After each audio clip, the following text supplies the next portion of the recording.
everybody to this week's happy hour. We're so glad you joined us. And today we're going to be talking about budget tips, things that you can do to help make your budget go farther in your wedding plans. So we got five experts here with us today, and we're going to just ask them each things they can come up with, tips to help you in your budgeting. So let's have everybody first introduce yourself.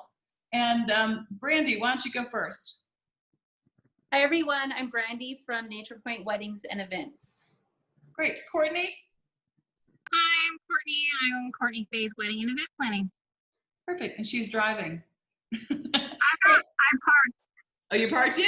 Yay! Okay, and Jill, since you're in the car too. Yes, I'm Jill Stevens with Pure Romance by Jill. We specialize in romantic products for ladies' nights. So that didn't come out quite right. Okay, I'm going to start over. We do ladies' home parties for romance products, novelties, lingerie, fragrance, and all that good stuff. So we do a big business in bachelorette parties and bridal showers, and there's never a charge for our party. So they're a lot of fun. That's great. That's great. Okay, Brian. Hello, I'm Brian with ABC Cake Shop and Bakery. Perfect. And Megan. Hi everyone, I'm Megan Brogan with Shutterforce Photography. And again, we have no cat to start with. Need somewhere else?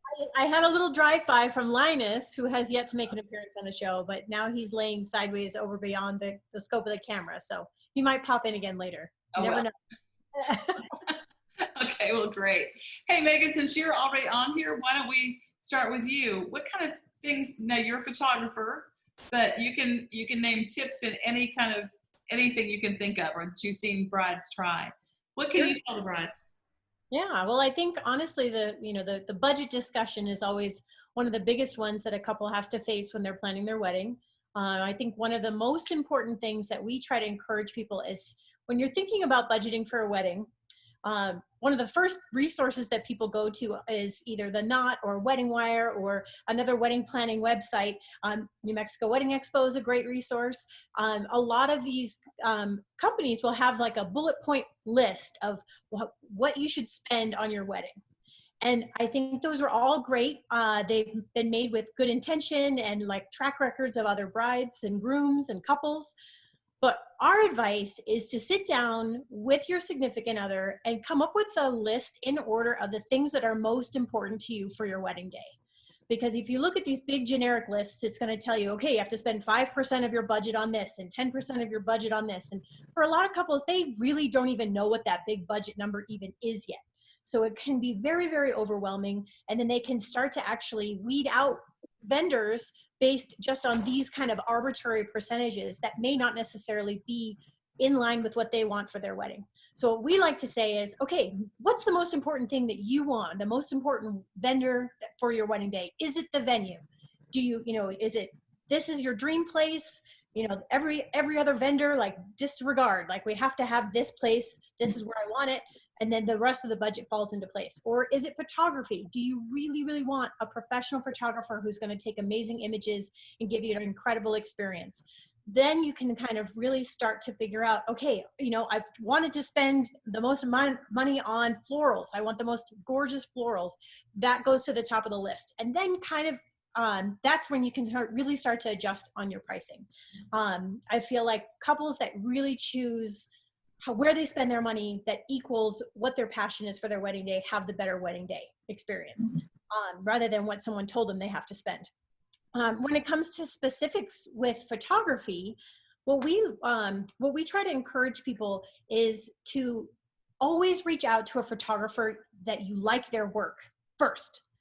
Rather than just going to their website and seeing what their pricing is, make a connection with them first. Figure out if photography is a big priority for you, then figure out if the photographers that you are interested in are going to be able to match your budget. A lot of us, especially right now, have a lot of flexibility in the ways that we can create packages. There's so many different aspects to building a package for wedding photography specifically. So, whether it's changing the number of hours or the number of items that you get in your package. A great example is we have a couple that really, really, really wants a wedding album. but they want a really nice one, and it's going to be outside of their budget. So rather than building it into their package for their wedding day, what we're actually doing is we're going to have them order their wedding album for their 1-year anniversary. So they're going to actually be able to strategize how they're able to spend their budget and their time over a very long period of time. We can also take when you're actually going through the process of securing your vendors, find out if there are payment plans, if there's ways that you can kind of break down on the times that your payments are being made. And I think that one of the most important things that we encourage you is, when you're thinking about hiring a professional, remember how many hours beyond just the wedding day you're paying for. So if it looks really scary on paper to see $2,000, $3,000, $4,000 to be spent on wedding photography, because a lot of people instantly think, oh, it's only 8 hours. They're only there for 8 hours. Well, it's 2 photographers. It's also coming with an engagement session, which is a whole other set of hours on a different day. All of the editing time that comes with that, all of the preparation and leading up to your wedding day. We as photographers work a lot with our couples in building their timelines, connecting them with other vendors and sharing resources and referrals. We're building an experience and a relationship. So rather than just freaking out about the money on the paper, talk to your vendors, express your concerns, ask the questions that you need to, and then really do your homework to make sure you hire a professional so that when you come to your wedding day, you don't have to worry about whether they're going to show up, do the right job, deliver your photos, or take a year to deliver their photos, lose their photos. All those kinds of things are advice that I would give as a photographer for weddings. That's great. And, I really appreciate that, because I always like to tell brides when I'm talking to them, if flowers aren't your thing, always choose the in season, cut down that so that you can put it toward what you really want, and to really make it what you really want, just what you were saying, Megan. And, it's nice to know that so many of the vendors will work with them to make it if they just talk to them. But I know a lot of times brides come in and just have that sticker shock because they don't know. They haven't done this before. They have no concept of, for example, how much a wedding dress costs. So a lot of it is educating the couples to know what goes into it. It's not somebody showing up with their camera phone, camera and just shooting pictures. It's not that. It's the editing. It's the culling of the photos. It's all this work that goes in on the backside. And if people can understand the work that's involved, it makes it easier to understand the price, because it's not just, like you said, the 8 hours of the wedding. So exactly. And the other thing too is being a resource and being able to create or share our referrals. That applies for other photographers too. We do meet with clients who we're not able to match them at their budget, but we know great photographers in the area that might be able to. So just by starting with us or with a photographer that you really love their work, even if it turns out they're not in your budget range, it doesn't mean that it's a dead end. You can use their expertise to actually introduce you to the right photographer for you that will match your budget. Because we, with all of our vendors, we're not actually, we know we're not going to be the best fit for everybody, whether it's price or style or personality, but just pick somebody to start with, especially when it seems really overwhelming, and then see where that can take you. And again, lots of flexibility right now too. So people are getting creative in the ways that we can, try to meet you at your budget. And we all want to be in this together to be able to help you with all your budgeting needs. Yeah, that's great. Okay, Courtney, I'm going to pick on you since you're still in the car and parked, and also since you're now a wedding planner. What can you tell people about budgeting tips?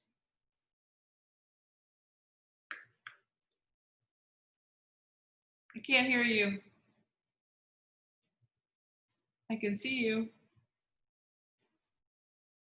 Okay, we might have difficulties there. Brian, do you want to go ahead and jump in? Yes. For bakeries specifically, I always like to give them the options of having consultations where we kind of compare apples to apples. So we kind of get your initial head counts. Let's say, for example, 100. We can go ahead and start you off with a cake that serves all that 100, let's say a 4-tier. And then to bring the price down, we can go ahead and give you suggestions of let's say a 3-tier and cookies or 3-tier and sheet cakes. And then it can start bringing you down. You can still get your same decorations, your same details, same design and theme, but you'll just have some hidden elements in the back. So not all your guests will know that there's being a sheet cake being served in the back, but they still get their wedding cake. And that will actually save you quite a bit of money. And there's always some little tricks now as well, as far as like combining ideas. So we did, let's say, like wedding favors. It was table placement cards. So instead of doing that, we actually did a cookie that had their names written on it, and they did it that way. So it was kind of combining ideas together. Another great way is to have, instead of making 50 centerpieces that you think you'll never use again, we did a cupcake bouquet. So it was an arrangement of cupcakes decorated like flowers, and they're placed in the center of each table. The size for your guests. So we did, I think it was the 8 top table. So it's 8 cupcakes as a little centerpiece. So it was 2 things together again, a centerpiece and their dessert. So we can find little ways to kind of start shaving off costs here and there by merging things together, by having some little hidden elements of servings in the background. We're very flexible with this. The new thing that we're trying to do is do a dessert bar. So we have a list of ideas and pastries. I think we're up to like maybe like at least over 100 items in different sizes and things. So they can go ahead and kind of make their own little arrangements and create little platters. So again, your guests can have a huge variety, but you don't have to have the cost of a 5-tier cake. If you need to serve like 200 people, you can get little individual cupcakes, cookies, and just do an assortment. Man, that sounds fattening. Oh, but it sounds so good. It sounds so good. You're so bad for my diet. Oh. But what about, and I keep talking about this with from the vendor side, that we need to have a lot of compassion for the couples because they don't understand all the costs. They don't understand, a cake cutting fee. That's charged by the venue, correct? Yes. Yeah. Are there any other of those hidden costs that surprise people? I love surprises, but not when it has to do with money and these kinds of things. What other things can you think of? I don't like hidden things. I don't like the stress of unknown. So I literally will break everything down for you. So let's say a topper. How much would a topper be for me if you get it from our store? Or averagely for the style you're looking for, I'll give you that approximate ranges. So toppers, stands, let me see, even flowers. Let's say I will give you the price difference between what will it be for fake flowers compared to fresh flowers compared to edible flowers from what we're discussing in the consultation. So I'd actually break all the prices down so you can kind of see. And that's where I kind of give suggestions of different vendors. So if you're looking for, let's say, fake floral, I have some vendors that do fake floral, fresh floral as well. So I kind of guide them and I kind of give them a breakdown. So it's literally, I like to give them as much information so they don't feel overwhelmed and just help them out them as much as possible, honestly. Yeah. There's, let me see, toppers. I feel like I'm missing one that I always tell couples about, but it'll come to me. Okay, well, good. Okay, I have one more question. Are edible flowers really good? Or is it just that you're eating the flower? Come on, be honest. To be honest, yes, but there's actually 4 categories of edible flowers. So there's buttercream flowers, which are limited in style. Then there's gum paste, which you have a huge styles, but they're made of it's like it's a chemical-based powder where it's really, really hard. They're pre-done, so they're beautiful, but they're not as edible. And there's a lot of wires and supports, so that's the least non-edible option. Fondant flowers are amazing. They taste like marshmallow. They have least wires and supports, so you literally, it's like eating a lollipop. And then there's like little hybrids that we can go ahead and do. So yeah, you can definitely get some really good edible flowers. My biggest guide for that is what is in season. So just like you mentioned, pick the flowers in season to kind of be more cost effective. But let's say you actually don't like them. Sometimes there's some seasons where it's carnation, roses, and lilies. Some people don't like those styles, and you want birds of paradise. Well, we can make you some in gum paste. They're not as edible, but they're beautiful, very inexpensive, and you can get them all year round because we make them. So there are ways to kind of cheat around and kind of give you the best cost available. That sounds so good. So good. Okay, let's go on to, hey, Jill, are you in a good spot to talk to us? Oh, wait. You're muted. Hold on. I'm trying to unmute you. There you go. You're unmuted. Okay. Now, why don't you tell us some ideas? Okay, so first I wanted to say, true confessions, when I don't get television at home, but when I'm on the road, one of my favorite things to do is when I chill out is watch Judge Judy. And my favorites are about weddings, okay? I have seen them about dresses. I have seen them about photographers. I have seen them about cakes. I have seen them about venues, never about the bachelorette party, thank goodness.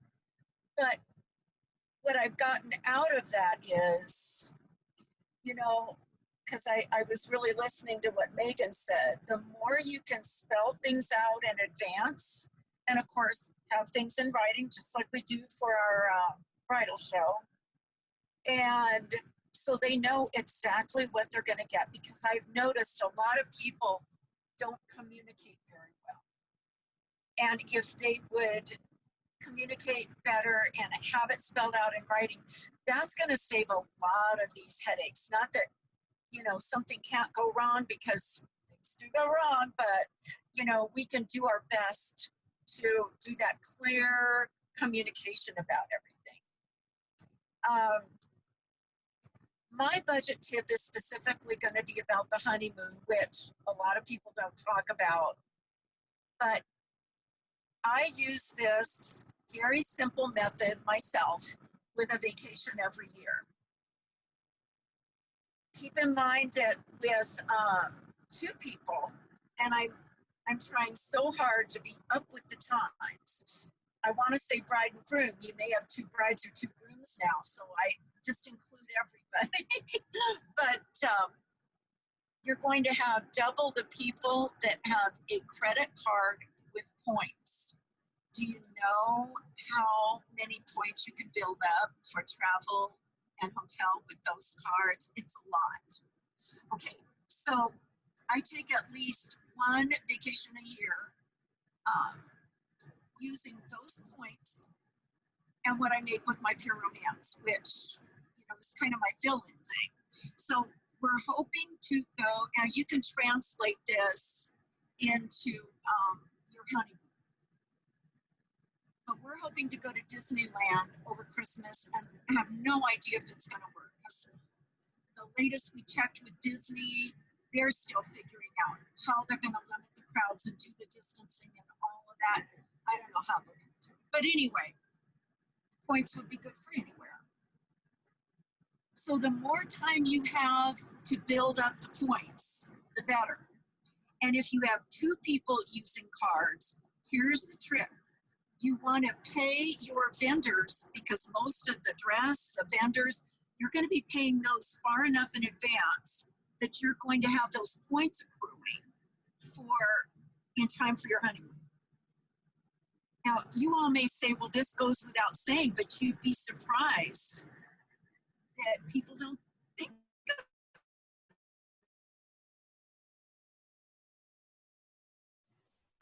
Yeah, I think you might have frozen up there, Jill, but that's a really great tip. There you are.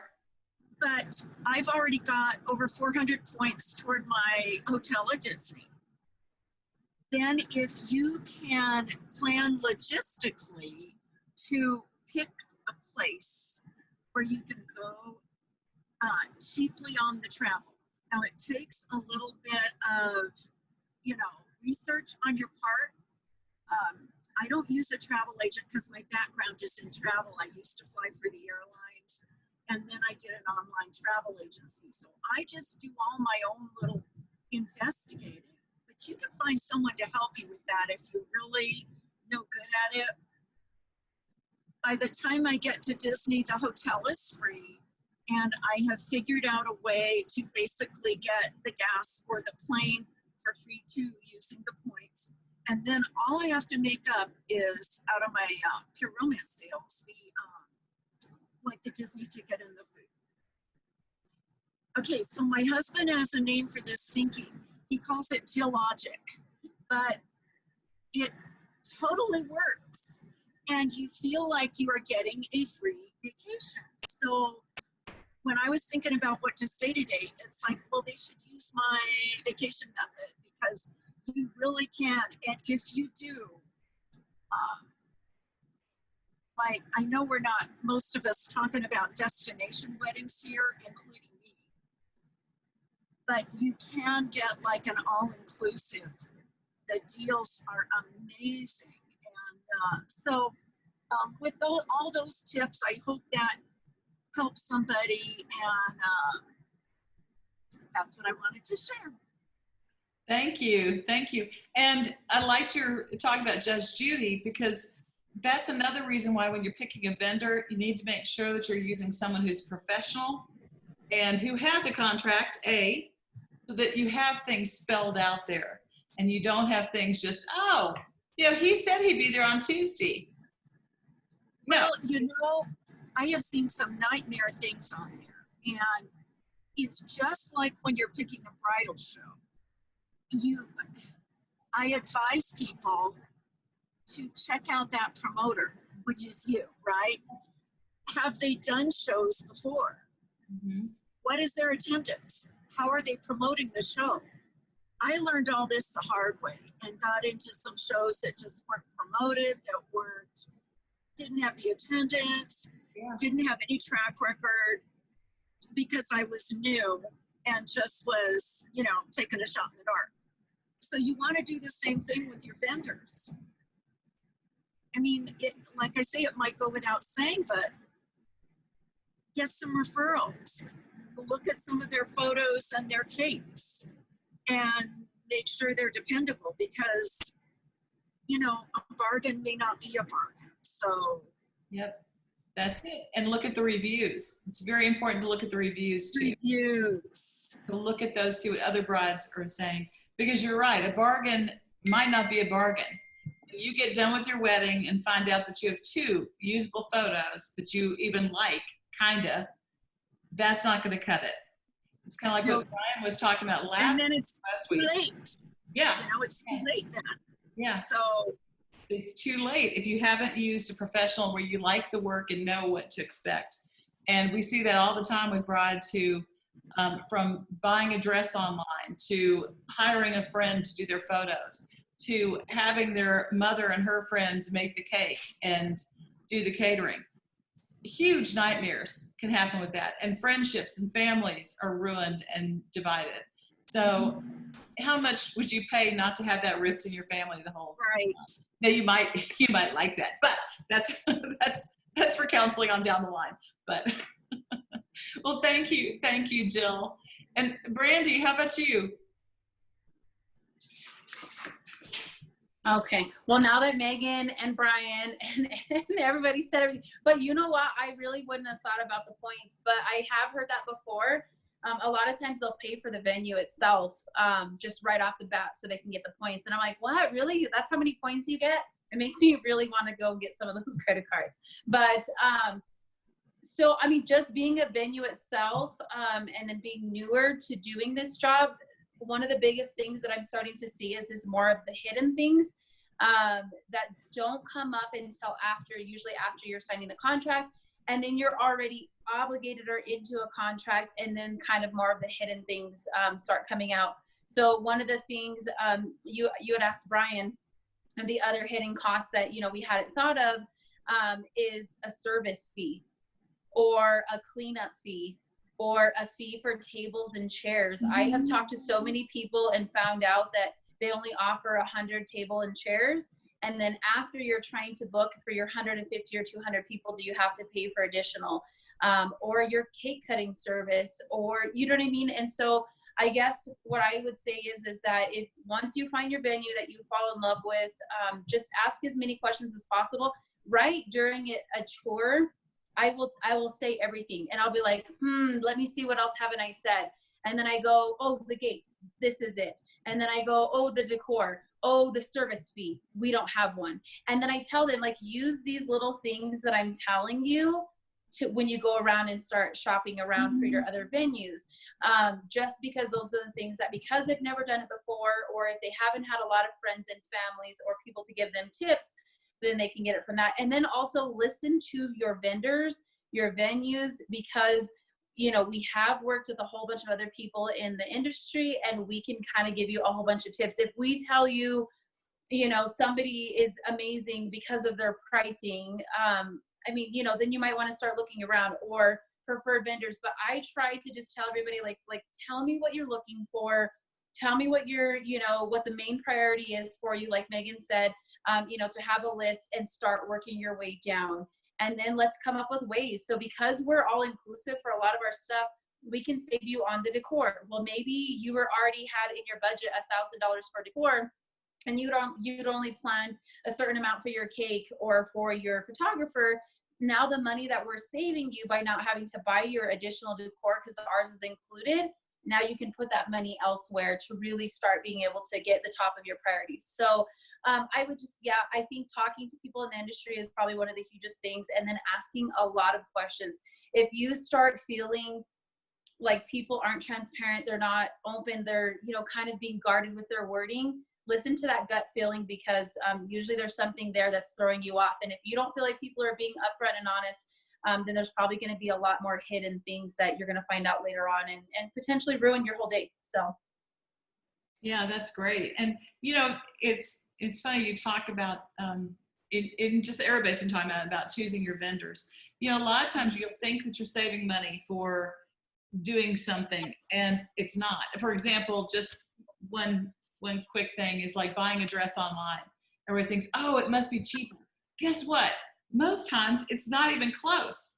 You know, local places can do it for much cheaper than what you're talking about online, and all the hidden costs they have, for example. So it's really doing that research and getting to know and ask the questions.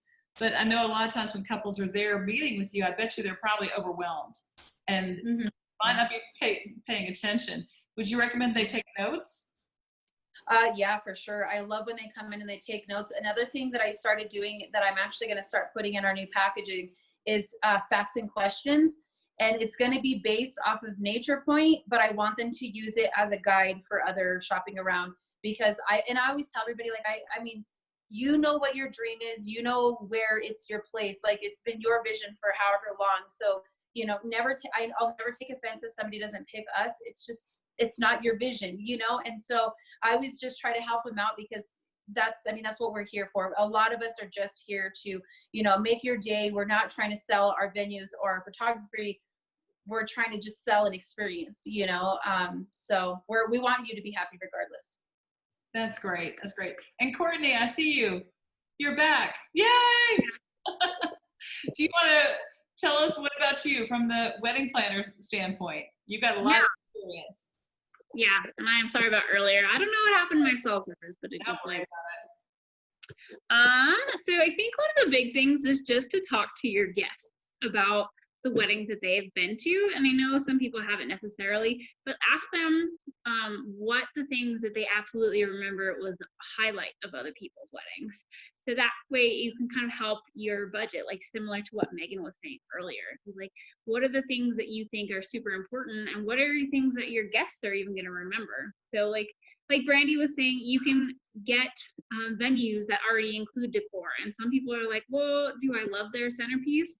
Well, ask your guests what they think. Do they remember the centerpieces at other weddings? Like, if not, then just go with whatever the venue's offering you. Might be beautiful candles, and there's not a lot of photos taken of the centerpiece anyway. It's mostly you and your dress and just that kind of stuff. So just try to prioritize a little bit. Maybe cut out some of the things that aren't interesting to you or to the people around you, and kind of go from there. One of the things that I've been kind of talking to brides about, especially in New Mexico, is there's just this big stigma to have giant weddings. Like everyone's wedding is like 200 plus. Like, do you need that many guests? Are those people really your close family and friends, or are you just inviting people from work or things like that? So there are definitely ways. I agree with everyone's sentiment. Talk to your vendors. They've been to hundreds of weddings. They probably have some information that they could possibly give you. Yeah, now do you ever work with brides who come up and say, hey, but I found this great deal on this, and it's somebody who you've never heard of? What do you tell them then?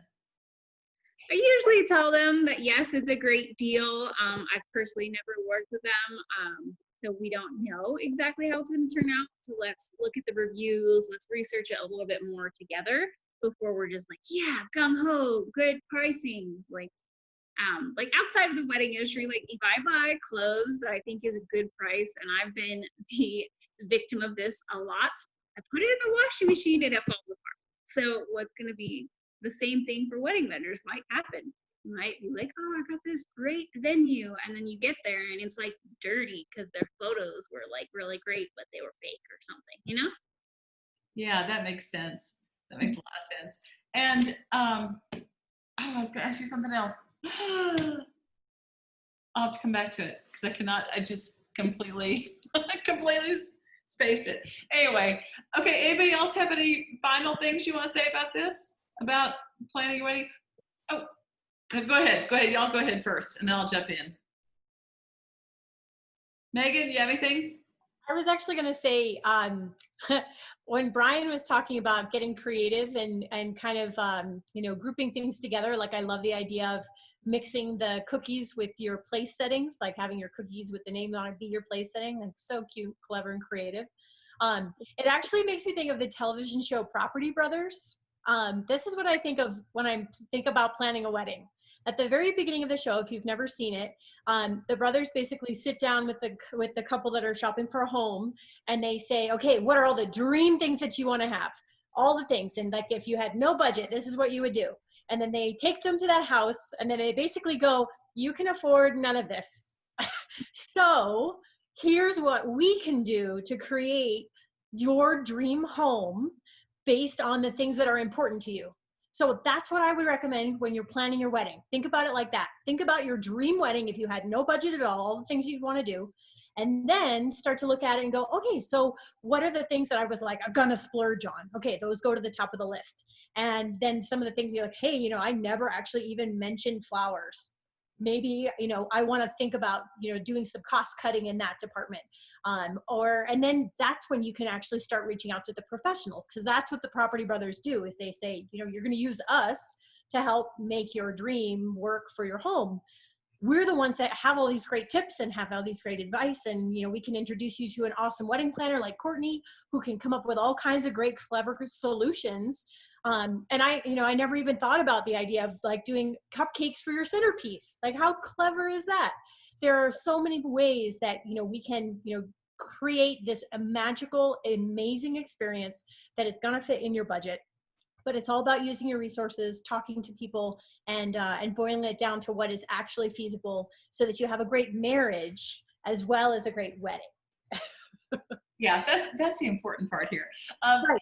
And I was also thinking about, why couldn't you tell your grandmother, these flowers are exactly what I want, and to see if she can't pitch in or do like a bridal registry thing for some of the things that are super important to you. Totally. That's actually a huge thing with photography right now, is being able to actually put a wedding album on your guest registry. So guests, much like you might see a honey fund or a honeymoon registry, where guests can contribute, instead of buying you a bunch of things as gifts, they can contribute toward your honeymoon. Well, you can also do that with getting creative with some of your wedding expenses in particular. To have a really big, beautiful, fancy wedding album that's heirloom quality, that's going to last 150 years, that might cost between $700 and $1,000 on top of your wedding photographer expenses. So for some couples, that may be their dream, is they really want this beautiful book that they can pass on to their children and have it be an heirloom album. but they might not be able to afford or justify that because they do really want flowers and they do really want a beautiful 3-tiered cake. So finding those little ways to get creative with the budget means that maybe your guests can actually assist you with some of those costs so you can make that dream come true that way. That's awesome. Okay, Brandy, any other closing remarks for us? No, I mean, just the thing that all of us said. I do think that's a really neat idea to like be like, look, if there was no budget, this is what you could have. But since there is, like, you know what I mean? You almost have to set them down and like be like, come back to reality. You know, this is not something that's going to happen for you, or maybe it is, but you're going to have to think of other ways to be able to do it. So there are all sorts of different ways to make something happen. And maybe you have to do it with one horse other than 8 horses pulling a sleigh. yeah. You know, something like that. Hey, Be Jill. reasonable. Yeah. Jill, do you have anything you want to add?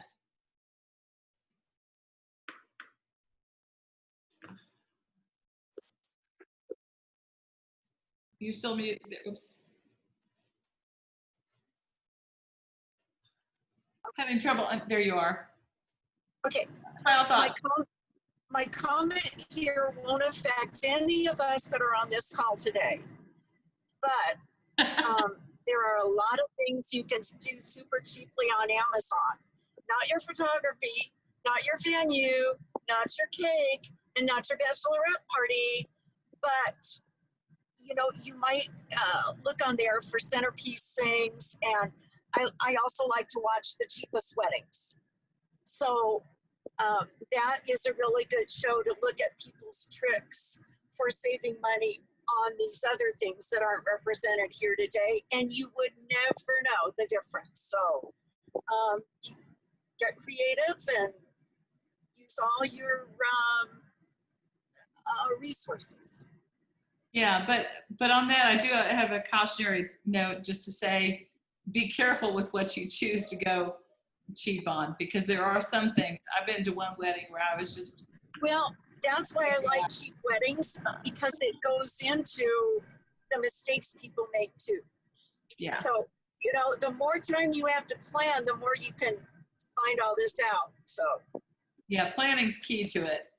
Okay, Brian, what about you?